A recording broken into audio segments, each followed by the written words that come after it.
नमस्कार, स्वागत है आपका और आपके साथ मैं हूं स्मिता रिशाल। एडवाइजर जरूरी है कि इस एपिसोड में हम आज बात करेंगे फ्यूचर इन्वेस्टिंग की, और इस पर बात करने के लिए हमारे साथ है इक्वेंटिस वेल्थ एडवाइजरी के chief marketing officer Alok Arya.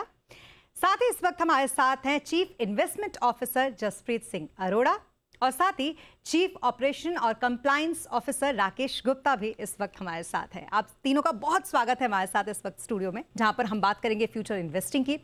तो सबसे पहले जसप्रीत जी, मैं आपसे शुरुआत करना चाहूंगी कि 5 से 10 साल के लिए अगर इक्विटी इन्वेस्टिंग की बात करें तो कौन सा लैंडस्केप आप देख रहे हैं कि वो बदल रहा है, इवॉल्व हो रहा है? श्योर। तो इसमें आजकल एफआईज वर्सेस डीआई का जो डेली का सेलिंग होता है काफ़ी ट्रैक हो रहा है, राइट। और उसमें इन्वेस्टर्स घबराते हैं कि एफआईज सेलिंग कर रहे हैं। डीआईज उतनी ही बाइंग करते हैं बट उसकी जिक्र नहीं होता। मुझे लगता है 5-6 सालों में डीआईएस को ज़्यादा इंपॉर्टेंस मिलना शुरू हो जाएगा। ऑलरेडी हो गया है, राइट। और ज़्यादा हो जाएगा। That is point number 1। Point number 2, जो रेगुलेटरी लैंडस्केप है वो और ज़्यादा इंप्रूव हो जाएगा। नंबर 3, ओवरऑल आई थिंक जो AI and data analytical engines का जो रोल है वो और ज़्यादा बढ़ने वाला है, राइट। तो अभी वो I think they will be a war where मतलब काफ़ी सारे AI engines they are fighting against each other, right. And ये सारे they are all humanly powered, right. उसके अंदर का जो इनपुट है वो ह्यूमन से जा रहा है। तो आई थिंक ये सब कुछ चीज़ें हैं जो इंक्रीमेंटली और हम आगे जाके देख सकते हैं। एंड एक और चीज़ है जो मैं बताना चाहूँगा कि जो जैसे हम कहते हैं डेमोक्रेटाइजेशन ऑफ इन्वेस्टिंग, काफ़ी सारे एचएनआईज हैं जिनके फेमस वंस, राइट, जो आज के दिन में है बहुत बहुत चुनिंदा हैं, राइट। वो मुकुल जी हों, आशीष जी हों, मधुबाई हों and so fourth, Vijay ji हों। अब ऐसे बहुत सारे और HNI, ultra HNI, equity investors, successful investors आएंगे which will be in hundreds, जो नेक्स्ट सेट ऑफ इन्वेस्टर्स को लीड करेंगे और उनको एजुकेट करेंगे कि सक्सेसफुल इन्वेस्टिंग क्या होती है। तो ऐसे बहुत सारे हमें कुछ चेंजेस देखने को मिल सकते हैं। बिल्कुल, लेकिन इन सबसे इम्पॉर्टेंट ये हो जाता है कि इन्फॉर्मेशन बहुत सारी है। अगर आप देखेंगे तो बिल्कुल इन्फॉर्मेशन की भरमार है हर जगह। इसमें मिस इन्फॉर्मेशन कौन सा हमारे लिए है, इसको हम कैसे चुनेंगे, कैसे हम समझेंगे इसको? देखिए, शेयर बाज़ार में सबसे ज़रूरी जो चीज़ है वो है आपको एक एडवाइज़र के ऊपर भरोसा। पैसा लोग अपना कंपाउंड करना चाहते हैं, लेकिन भरोसा एक ऐसी चीज़ है जो शायद पैसे से भी तेज़ कंपाउंड होता है, हालांकि वो उतनी ही तेज़ी से गिर भी सकता है। इसीलिए जो रजिस्टर्ड एडवाइज़र्स हैं, जैसे इक्वेंटिस है, हम लोगों के लिए बहुत ज़रूरी है कि हम अपने क्लाइंट्स के साथ एक लंबे समय तक भरोसा बना सकें। वो भरोसा कब बनेगा? जब हम सही बात बोलेंगे और हमें ये पता हो कि हमें क्या नहीं बोलना है। Today SEBI has defined clear guidelines for protecting investors interest. SEBI ने क्लियर मैंडेट दिया कि हम किसी फिल्म स्टार को, किसी टीवी एक्टर को या किसी फाइनेंशियल इन्फ्लुएंसर को नहीं ले सकते हैं। तो इक्वेंटिस ने अपने जो लीडरशिप टीम है उनको सामने रखा भरोसा बनाने के लिए, और हमने एक मुहिम लॉन्च की, आई एम इक्वेंटिस, जिसका हिस्सा मैं भी था, जसप्रीत भी थे, राकेश भी थे और मनीष खुद भी थे। तो इससे हुआ ये कि कस्टमर्स को हमारे ऊपर विश्वास हुआ कि जो एडवाइजर्स हमारे पैसे को ग्रो करने में मदद करेंगे उन्हीं को हम स्क्रीन पर देख रहे हैं, बजाय इसके कि वो किसी यूट्यूब चैनल पे जाकर किसी अरे गहरे की बात सुने जो बोलता है कि आपका पैसा 3 दिन में 4 दिन में डबल कर देंगे और उस टिप के ऊपर एक्ट भी कर लें। तो ये जो भरोसा है, आई थिंक ये एक नींव है इस शेयर बाजार में इन्वेस्टमेंट करने की, और उसके लिए एक एडवाइज़र होना बहुत ज़रूरी है। एग्जैक्टली और बहुत वेल पॉइंटेड आपने यहाँ पर रखा कि आजकल इस चीज़ की तो और भी ज़्यादा भरमार है, जो बहुत सारा ज्ञान हर तरफ बट रहा है। इसलिए आपसे जानना मैं चाहूँगी कि अगर मैं एक डेटा के अकॉर्डिंग ये समझूँ कि कितने एडवाइज़र्स इस वक्त मार्केट में हैं, और ख़ास करके सेबी रजिस्टर्ड एडवाइज़र्स कितने हैं? अगर हम सेबी रजिस्टर्ड एडवाइजर्स की बात करें तो आज के दिन में करीब 960 एडवाइजर्स हैं जिनके पास सेबी का लाइसेंस है। तो वो मार्केट प्ले कर रहे हैं और वो इतने सारे इन्वेस्टर्स को 20 करोड़ डीमैट अकाउंट को टैकल कर रहे हैं, और उस हिसाब से देखें तो ओके। मेरा ये कहने का मतलब है कि इतने जितने कि आपने बताया उसके बाद भी फिर हम ये क्यों देखते हैं कि लोग ज़्यादातर उन सब की तरफ मूव हो जाते हैं जो उनको ज़्यादा फैसिनेटिंग लगते हैं, लाइक वो ये ध्यान ही नहीं देते। क्या ऐसा है सच में कि लोग ध्यान नहीं देते कि तुम सेबी रजिस्टर्ड हो या नहीं हो, जो मुझे ये ज्ञान दे रहे हो और उस ज्ञान के भरोसे में ट्रेडिंग कर रहा हूँ? करेक्ट, ऐसा है। काफ़ी सारे लोग अनरजिस्टर्ड एडवाइजर्स की तरफ चले जाते हैं बिकॉज वो फैसिनेटिंग होता है। जैसे आलोक ने बताया कि 3 दिन में डबल, 4 दिन में डबल, वो एक इशू है। तो मेरी एनालॉजी जनरली महाभारत के युद्ध के ऊपर ट्राई करता हूँ, जिस तरफ से मैं बोलता हूँ बिल्कुल। कि महाभारत के युद्ध में एक कैरेक्टर था जिन्होंने बहुत बड़ी भूमिका निभाई, और वो थे भगवान श्री कृष्ण। भगवान श्री कृष्ण ने ना तो अस्त्र उठाया ना शस्त्र उठाया, उन्होंने सिर्फ एक ही रोल था उनका उस पूरे युद्ध में, वो थे अर्जुन के रथ के सारथी। उन्हें पता था अर्जुन को किसके सामने ले जाना है, कब ले जाना है, कब युद्ध में अस्त्र उठाना है अर्जुन को, और वो उसे गाइड कर रहे थे, और उन्होंने इंश्योर किया कि पांडव युद्ध जीते। तो वो एक तरह से पांडवों के लिए एडवाइज़र का भूमिका निभा रहे थे। जब मैं इन्वेस्टमेंट एडवाइज़र की बात कर रहा हूँ तो मुझे भी लगता है कि वो एक इन्वेस्टर के वेल्थ क्रिएशन जर्नी के सारथी हैं। तो we are playing a role of सारथी, basis the risk profile, basis the investment goal, हम उनको एक पोर्टफोलियो बना के देते हैं, और वो पोर्टफोलियो को हम रेगुलरली ट्रैक करते हैं, रेगुलरली रीबैलेंस करते हैं, और इंश्योर करते हैं कि वो वेल्थ क्रिएशन जर्नी में अंत में जीत उस इन्वेस्टर की हो। बहुत ही अच्छा आपने एग्जाम्पल दिया है, मुझे लगता है इससे अच्छा एग्जाम्पल और कुछ हो नहीं सकता सारथी होने का। बहरहाल इन्वेस्टमेंट जैसे जसप्रीत जी, इतने सीरियस एक मैटर है ये इन्वेस्टमेंट, और लोगों का पैसा इसमें लगता है। इसके बावजूद हाँ, ज़रूरी है कि आप ये देखें कि पैसा लगवा कौन रहा है अगर आप किसी एडवाइज़र से एडवाइस ले रहे हैं। लेकिन पर्पस ड्रिवन मार्केटिंग, अगर हम इस कॉन्सेप्ट की बात करें तो एक सीरियस इन्वेस्टर इसको कैसे समझेगा? देखिए, इस सवाल का जवाब शायद मैं देना चाहूँगा, जसप्रीत कैन ऐड। देखिए, पर्पस हमारे लिए एक शब्द नहीं है, हमारा तो पूरा बिजनेस मॉडल ही पर्पस के अराउंड है। और पर्पस ड्रिवन सिर्फ मार्केटिंग नहीं है, जैसा कि मैंने आपको बोला, हमारा जो एग्जिस्टेंस है वो इसी के लिए है कि हम इन्वेस्टमेंट, जो एक बहुत बड़ी जिम्मेदारी है जो हमारे कंधों पर है, जो एवरी सिंगल कस्टमर जो हमारे पास आता है वो इस जिम्मेदारी से शायद इतना वाकिफ नहीं है कि कितना बड़ा भार हम बोलेंगे हमारे कंधों पे रहता है, उसके भरोसे का रहता है, उसकी पूरी ज़िंदगी की कमाई का रहता है। तो पर्पस जो है वो हर चीज़ में, जब हम बोलते हैं equity stands for making equity easy, उसका मतलब है कि हम अपने हर कस्टमर को एम्पावर करेंगे, हम अपने हर कस्टमर का हैंड होल्ड करेंगे कि वो बाज़ार के जोखिम से, बाज़ार में तेज़ी हो या मंदी हो, कैसे एक सोचा समझा डिसीजन और मूव ले सके। उसके लिए उसका जो पोर्टफोलियो कंस्ट्रक्ट होगा वो हम उनको बताएंगे। तो यहाँ आप जसप्रीत से ज़रूर आप उनसे थोड़ा सा विचार विमर्श कर सकते हैं कि जसप्रीत जी कैसे हमारे लॉन्ग टर्म में कैसे इसको इवॉल्व करेंगे। जी बिल्कुल, मैं चाहूँगी जसप्रीत जी आप बताएं, अगर 2030 का मान लीजिए कोई टारगेट लेकर चल रहा है तो 2030 तक अपने पोर्टफोलियो को वो कैसे इवॉल्व करेगा इस टाइम फ्रेम में? श्योर। तो अभी एसेट क्लासेस की बात की जाए तो ऑलरेडी बॉन्ड्स, रियल एस्टेट और ये सारे एक्टिव हैं बियॉन्ड इक्विटी, बट इंक्रीमेंटली अगर किसी को एक्सप्लोर करना है तो मेरे ख्याल से रीट्स एक अच्छा ऑप्शन रहेगा। उसी से रिलेटेड है इन्विट्स जो एक और है, and with in equity I think PMS और एएफ काफ़ी मैच्योर्ड प्रोडक्ट कैटेगरीज बन गई हैं। अगेन इंक्रीमेंटली अगर आप मुझसे पूछेंगे तो मेरे ख्याल से दो और कैटेगरीज हैं जो अभी अर्ली स्टेज में, एक है स्टार्टअप इन्वेस्टिंग और एक है अनलिस्टेड इक्विटी या प्राइवेट अनलिस्टेड मार्केट हो तो प्राइवेट मार्केट जैसे कहते हैं। उसमें 3 साल पहले तक पूरे साल का कारोबार कुछ 3,000 करोड़ तक तकरीबन होता था। पिछले साल वो 30,000 करोड़ हो गया और इस साल का अनुमान है कि वो 50,000 करोड़ का पूरा कारोबार होने का। और इसमें अच्छी बात यह है कि अब सेबी का एक इन्फ्लुएंस रहेगा, उनका एक मार्गदर्शन रहेगा कि इसको और कैसे अच्छे से आगे लेके जाया जाए ताकि ओवरऑल जितने भी पार्टिसिपेंट्स हैं वो एक मिसगाइड ना हो और उसको आगे लेके जाएं। तो आई थिंक ये पूरा जो सारे पार्टिसिपेंट्स को आगे लेके जाने का काम है वो इक्विटी के अंदर इतने स्मॉल बॉक्सेस हैं जो उसके थ्रू पूरा किया जा सकता है इवन टिल 2030। Okay, nice. और एक और चीज़ जो बहुत इम्पॉर्टेंट है कि बहुत सारे डिजिटल, क्योंकि बहुत हम देख रहे हैं कि आगे ज़माना हो रहा है, लेकिन ऐसे में रेगुलेशन टेक ये भी तो बहुत ज़रूरी है। और रेगुलेशन टेक ऐसे कौन से हैं जो साथ साथ में उसको कॉम्प्लीमेंट कर रहे हैं? श्योर। सो सब कुछ डिजिटल हो रहा है आज, पेमेंट, इन्वेस्टमेंट, लेंडिंग, इंश्योरेंस। तो tech based regulation I will say वो नेसेसरी भी है और ज़रूरत भी है आज के दिन की। सेबी ने काफ़ी सारे प्रोएक्टिव अप्रोच लिए हैं उसके लिए। केवाईसी, डिजिटल केवाईसी, सेबी का स्कोर्स और ODR platform, online dispute resolution platform, remote e voting through for the share holder.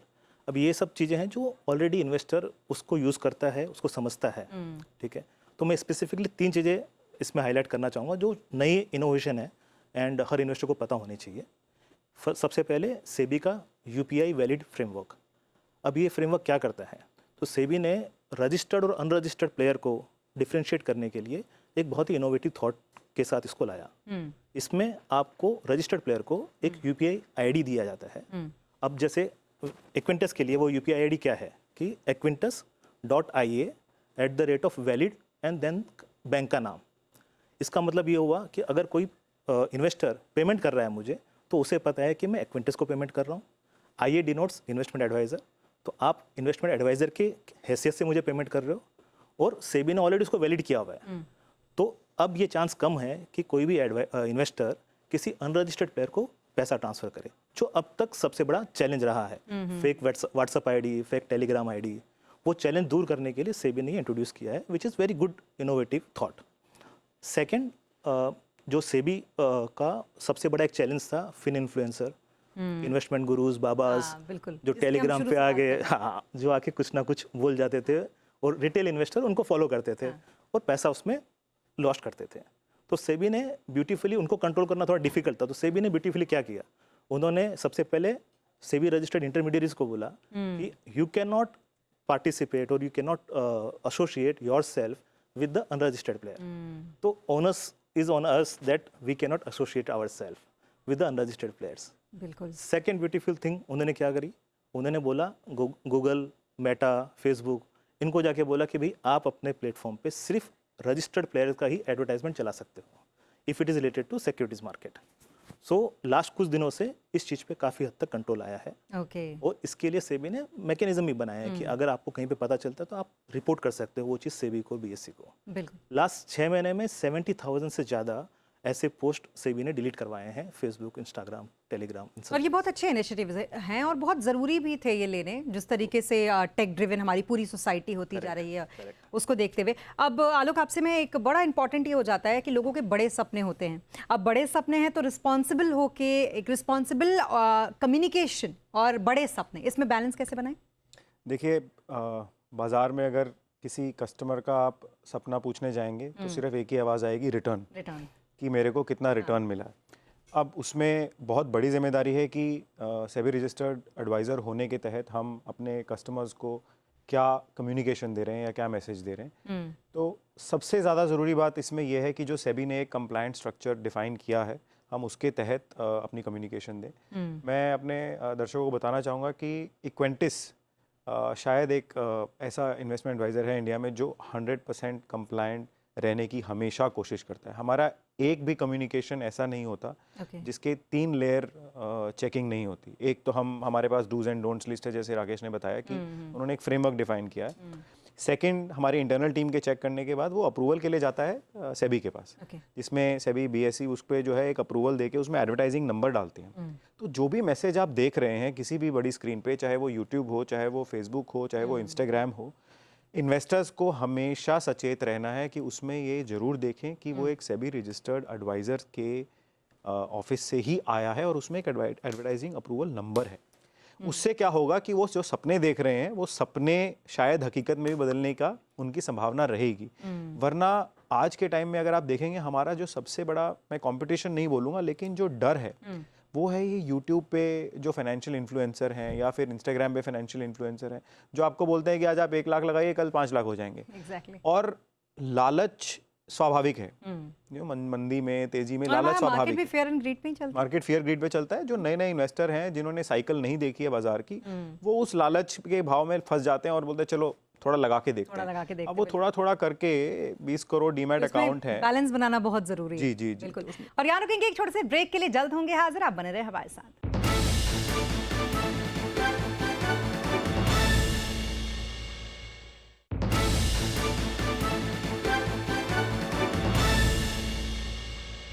अब ब्रेक के बाद एक बार फिर आपका स्वागत है। एक बार फिर शुरू करते हैं इस चर्चा को। जसप्रीत जी, आप हमेशा फ्यूचरिस्टिक बहुत अच्छी बातें कर लेते हैं, तो मुझे आपसे आईपीओ के बारे में जानना है। क्या आईपीओ बूम करेंगे, ऐसा लगता है आपको आगे? आईपीओ बूम चल रहा है। ये साल अगर आप देखें तो हम इस साल का जो अनुमान है 1.7 लाख करोड़ का हम मॉप अप करने का इंडिया का टारगेट रहेगा, overall market activity. Last year से थोड़ा सा ज़्यादा, एंड उससे 3-4 साल पहले देखें तो हमने एक हाई बनाया था कुछ 1.6 लाख करोड़ का, तो उसको भी सरपास करने का प्लान है।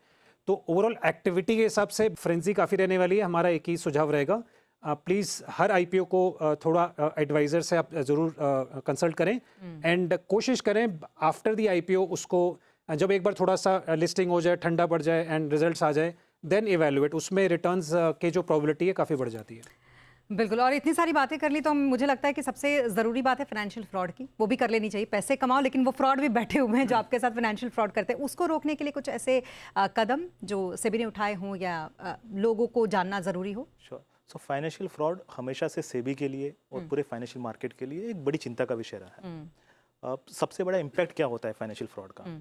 सबसे बड़ा इम्पैक्ट है एक इन्वेस्टर का, रिटेल इन्वेस्टर का विश्वास। वो विश्वास खत्म हो जाता है। अगर किसी के साथ फाइनेंशियल फ्रॉड हुआ है रिटेल इन्वेस्टर के साथ, तो फाइनेंशियल लॉस तो उसको होगा, बट उसके साथ साथ उसका मार्केट इंटीग्रिटी और इंटरमीडिएरी से विश्वास उठ जाएगा। एंड सेम हमारे जैसे इंटरमीडिएरीज के लिए जो रजिस्टर्ड है, सेबी रजिस्टर्ड है, उनकी क्रेडिबिलिटी पे एक क्वेश्चन मार्क आ जाता है। ओके, सेबी लास्ट कुछ सालों में अगर आप देखें तो कुछ बड़ा ऐसा बिग बैंग स्कैम नहीं हुआ है, क्योंकि सेबी की मॉनिटरिंग सिस्टम बहुत ज़्यादा इम्प्रोवाइज हो गई है। Tech based surveillance they are doing. अब धीरे धीरे करके उसमें ऑटोमेशन, एआई बेस्ड सब कुछ ला रहे हैं, तो वो और ज़्यादा बेटर हो जाएगा। बिल्कुल, हमें टचवुड बोलना चाहिए इसके लिए। टचवुड बोलना चाहिए, करेक्ट। बिल्कुल, हमारे पास टाइम अभी यहाँ पर थोड़ा सा कम है, इसलिए मैं चाहूँगी कि जल्दी जल्दी मैं थोड़ा सा आप लोगों से एक फाइनल कमेंट ले लूँ। और ये कमेंट मेरे लिए नहीं है बिल्कुल भी, ये इन्वेस्टर्स के लिए है। तो सबसे पहले आपसे शुरुआत करती हूँ मैं, इन्वेस्टर्स के लिए आपका एक फाइनल कमेंट, सजेशंस क्या होगा? देखिए, हमारी तरफ से सबसे ज़रूरी जो स्टेप है वो है एक एडवाइज़र के साथ जुड़ना। अब उसमें आपको 4 बातों का ध्यान रखना है जो कि सभी इन्वेस्टर्स को पूरे देश में हमेशा ध्यान रखनी है। सबसे पहली बात कि जो आपका एडवाइज़र है वो सेबी रजिस्टर्ड है, उसको अच्छे से सुनिश्चित कीजिए कि उनका एक सेबी रजिस्ट्रेशन नंबर है जो उनकी वेबसाइट पे भी होगा और उनके जितने भी डॉक्यूमेंट्स आपके साथ शेयर करेंगे वहाँ भी होगा। नंबर 2, सेबी रजिस्टर्ड तो है लेकिन क्या वो 100% कंप्लायंट है या नहीं है? तो 100% कंप्लायंट आप कैसे देखेंगे कि आप उनके जो भी कम्युनिकेशन देख रहे हैं, उनके कोई भी डिजिटल एसेट पे जा रहे हैं, वेबसाइट पे जा रहे हैं, ऐप पे जा रहे हैं, वहाँ पे उनका सेबी रजिस्ट्रेशन नंबर रहेगा, बीएसई का एक एडवर्टाइजिंग अप्रूवल नंबर रहेगा। नंबर 3 और सबसे ज़रूरी कि क्या उस एडवाइज़र ने मार्केट की साइकिल को देखा है। आजकल बहुत सारे एडवाइज़र ऐसे हैं जिनको 2 साल पहले, 3 साल पहले शायद लाइसेंस मिला और आज वो एक रोबो एडवाइजरी या एआई एडवाइजरी से लोगों को सलाह दे रहे हैं, लेकिन उन्होंने मार्केट की साइकिल को नहीं देखा है। अगर आपने 10-15 साल बाजार में नहीं गुजारे हैं, अगर आपने 3 तेजियां और 3 मंदियां नहीं देखी हैं, तो शायद आप उस पोजीशन में नहीं हैं कि आप इन्वेस्टर्स के विश्वास को जीत सकें और उनके लिए वेल्थ क्रिएट कर सकें। लास्ट सबसे ज़रूरी है कि आपको ये ज़रूर ध्यान रखना है कि जो एडवाइज़र है वो अपना प्रोडक्ट बेचने की कोशिश कर रहा है या आपके गोल सुनने की कोशिश कर रहा है। तो आपके जब तक वो गोल्स नहीं समझेंगे, जब तक आपकी रिस्क एपिटाइट को नहीं समझेंगे, वो आपको शायद सही सलाह नहीं दे पाएंगे। तो सब इन्वेस्टर्स को ये ध्यान रखना है कि ये जो 4 पॉइंट हैं इनका आप ध्यान रखिए और चैन की नींद सोइए। आपके जो एडवाइजर हैं वो आपके लिए वेल्थ जरूर क्रिएट करके दें। बिल्कुल, पेन पेपर लेकर आप नोट भी कर सकते हैं ये फाइनल एडवाइस जो दी गई है आलोक की तरफ से। जसप्रीत दी, आपकी तरफ से फाइनल एडवाइस इन्वेस्टर्स को? मैं 4 बातों के बाद एक बात और आगे जोड़ देता हूँ। हाँ। तो जैसे एक रिसर्च की एक डिपार्टमेंट है, तो हम बोलते हैं कि अकाउंटेबिलिटी भी जानने की कोशिश करिए। भरोसा कितना आप कर सकते हैं उस एडवाइज़र पे, वो आपको ज़रूर उससे पता चलेगा। और चेहरा कितना वो दिखाते हैं advisors, right, in various forums. अब चाहे इस प्रख्यात चैनल के थ्रू हो या सोशल मीडिया पे हो या वेबिनार्स पे हो के थ्रू हो या वेबसाइट पे हो, राइट, या वन ऑन वन इंटरेक्शन पे हो। इट इज़ वेरी इंपॉर्टेंट कि अलग अलग प्लेटफॉर्म पे हर समय, अच्छा बहुत इंपॉर्टेंट है कि खुशी के टाइम मार्केट ऊपर है तो काफ़ी लोग इंटरेक्ट जरूर करने आ जाते हैं, बट क्या वो मंदी के टाइम या जब मार्केट नीचे है, जब उसको इन्वेस्टर को सबसे ज़्यादा आपकी ज़रूरत है, क्या उस समय भी आप उसके साथ खड़े? तो ये एक इम्पॉर्टेंट पॉइंट है जो हम कोशिश करते हैं जितना ज़्यादा से ज़्यादा इसका ध्यान रख पाएँ। Well said. अब आपकी तरफ से मैं जानना चाहूँगी फाइनल आपका मैसेज क्या होगा इन्वेस्टर्स को? एज अ कंप्लायंस ऑफिसर मेरा मैसेज बहुत सिंपल है। Investment in securities are subject to market risk. Please read all documents carefully before investing. जी बिल्कुल। और इसके अलावा जैसा कि हम बार बार अपने शो में लगातार ये बात कर रहे थे आलोक, और हमने शुरू से लेकर अभी तक ये बात की कि कैसे लोग मिस इन्फ्लुएंस भी हो जाते हैं। क्या आपको लगता है कि आजकल के ज़माने में इस चीज़ को कन्विंस कर पाना थोड़ा मुश्किल हो गया है कि आप अगर हमसे जुड़ेंगे तो आपको आपका जो इन्फॉर्मेशन है वो सही पहुंचेगा आप तक? क्या ऐसा थोड़ा मुश्किल है? देखिए, इस सवाल का मैं जवाब 2 हिस्सों में दूंगा। आई थिंक मुश्किल तो नहीं हुआ है। हालांकि मैं ये ज़रूर बोलना चाहूँगा कि हम किसी को इन्फ्लुएंस करने की कोशिश नहीं करते। हम उनके साथ जितना सच्चाई से और जितना पारदर्शिता से बात करते हैं वो उन्हें एक कहीं ना कहीं भरोसा देता है। जैसे कि being a SEBI registered advisor, हम कभी अपने किसी भी क्लाइंट को ये नहीं बोल सकते कि हम आपको 2 गुना 3 गुना रिटर्न देंगे और इतने समय में देंगे।